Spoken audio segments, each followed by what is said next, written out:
اسی طرح سے آپ صلی اللہ علیہ وسلم فجر کی جو 2 سنت پہلے والی ہے اس کا بڑا خصوصی اہتمام کرتے. صحیح بخاری کی روایت ہے, اما عائشہ صدیقہ سے مروی ہے, وہ کہتی ہیں کہ لم یکن النبی صلی اللہ علیہ وسلم من علی شیء من النوافل اشد تعاہدا علی رکعتي الفجر.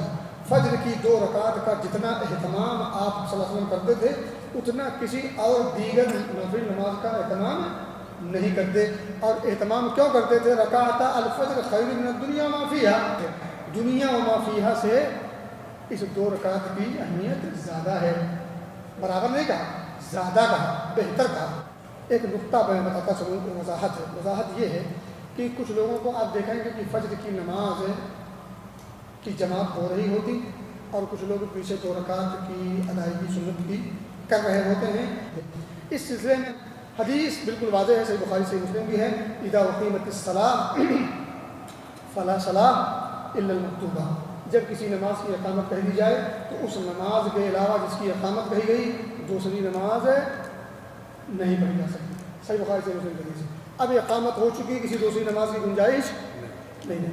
حدیث عقل دیکھیں, ایک طرف فرض کی جماعت کھڑی ہو چکی, دوسری طرف اپنی سنت پڑھ رہی. کس کی اہمیت زیادہ ہے, فرض کی یا سنت کی؟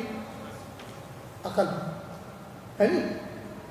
تیسری بات, جو لوگ پیچھے کھڑے ہو کر کے 2 رکعت نماز کی ادائیگی کر رہے ہوتے ہیں انہی لوگوں کے ہاں, انہی کے مسلک میں یہ بات بھی ہے کہ جب امام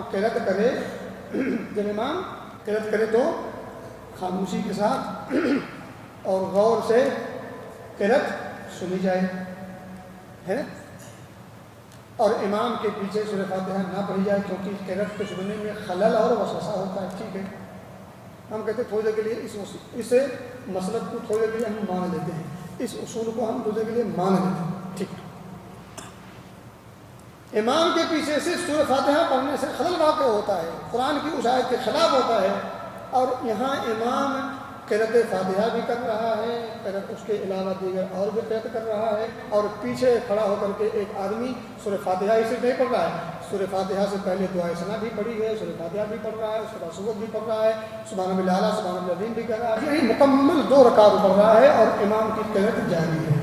یہ اپنے مسلک کے بھی خلاف, عقل کے بھی خلاف, حدیث کے بھی خلاف. اب اس کا حل کیا ہے؟ حل رسول, حل یہ ہے کہ نبی اکرم صلی اللہ علیہ وسلم نے اس کا 2 حل پیش کیا ہے.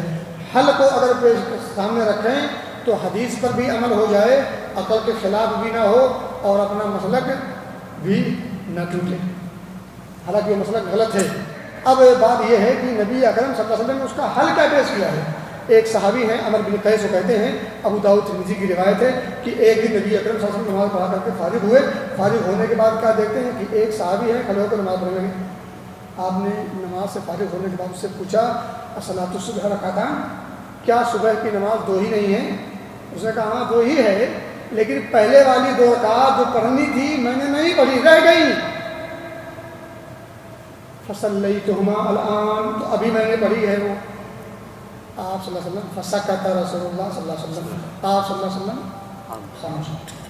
یہ سنت تقریبی ہے, آپ صلی اللہ علیہ وسلم خاموش رہے. معلوم کیا ہوا کہ فرض نماز سے پہلے اگر پڑھنے کا موقع نہ ملا کوشش ضرور کریں, اچھی بات ہے, کرنا چاہیے, لیکن اگر موقع نہ ملے تو حدیث کے خلاف نہیں بلکہ حدیث کے مطابق کرنا چاہیے. حدیث نے اس کی فضیلت بیان کی ہے, حدیث ہی نے اس کا حل بیان کیا ہے. اگر ایک حدیث کو رکھ کر کے دوسری حدیث پر آپ انکار کرتے ہیں تو یہ کون سی عقل مندی ہے؟ ایسا طرز اپنائیں اس حدیث پر بھی عمل ہو جائے, اس حدیث پر بھی عمل ہو جائے. لاٹھی بھی بچ گئی, سانپ بھی مر جائیں. یہ دوسری بات ابن ماجہ کی صحیح روایت ہے, نبی اکرم صلی اللہ علیہ وسلم نے فرمایا کہ جو شخص فجر کی 2 سنت نہ پڑھ سکے وقت پر, یعنی فجر سے پہلے, تو کیا کرے؟ فلیصلی بعد ما تطلع الشمس, سورج کے طلوع ہو جانے کے بعد اس کی ادائیگی کر لے. اب یہ 2 آپشن آپ کے پاس ہیں, 2 راستے ہیں. یا تو آپ فرض نماز کی ادائیگی کے بعد پڑھ لیں یا سورج کے طلوع ہو جانے کے بعد پڑھ لیں. یہ نبوی علاج ہے, نبوی طریقہ ہے. اس نبوی طریقے پر اگر آپ عمل کریں تو نبی کا طریقہ بھی عمل ہو جائے, کار ثواب بھی ہو جائے اور کوئی اعتراض بھی نہ ہو. اور اگر اس طریقے پر عمل کرتے ہیں تو عقل کے بھی خلاف، حدیث کے بھی خلاف، اپنے خود ساختہ اصول کے بھی خلاف